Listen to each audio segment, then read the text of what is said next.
Täna aktiveerub sinu manifesteerimisvägi. Rattad hakkavad liikuma ja sa astud oma troonile. See sõnum ei ole juhuslik, see on kõrgema tasandi joondus. Loomise tuli, muutuste ratas ja sinu enda sisemine juht võtavad täna koha sisse sinu energias. Maag avab tänase sõnumi erakordselt võimsa sagedusega. See kaart ütleb meile, sa oled praegu loomisrežiimis.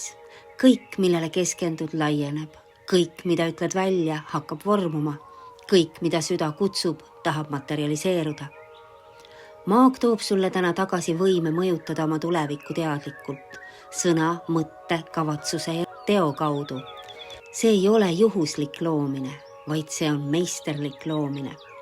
Täna ärkab sinus vägi, mis on olnud uinunud või kaetud kohustuste ja rutiiniga. Sa saad tagasi oma tahtejõu, oma selguse, sisemise tule ja võime öelda, see on minu tee.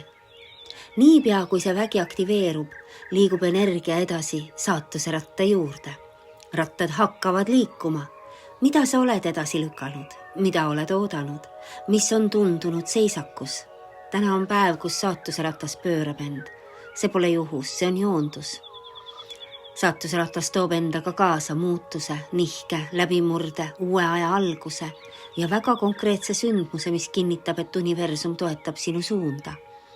Tunnetad sa seda energiat või näed sa reaalse märgina, midagi liigub. Ja siis Emperor, see valitseja, see keiser, see on sinu isiklik troon. See kaart tuleb kinnitama, et sa ei loo enam kaootiliselt või lootuses, et äkki läheb hästi, äkki veab. Keiser loob selguse, struktuuri, võimu ja tugevuse. See on sinu päikese energia täielik ärkamine. Täna saad sa tagasi oma fookuse, taastad sisemise rütmi, võtad vastu juhtimise enda elus ja lõpetad energia raiskamise kohtadesse, mis pole sinu jaoks. Emperor ütleb sulle, sa oled suuna looja. Sa oled aluse panija ja nüüd on aeg juhtida, mitte oodata. Kogu selle sõnumi kokkuvõte.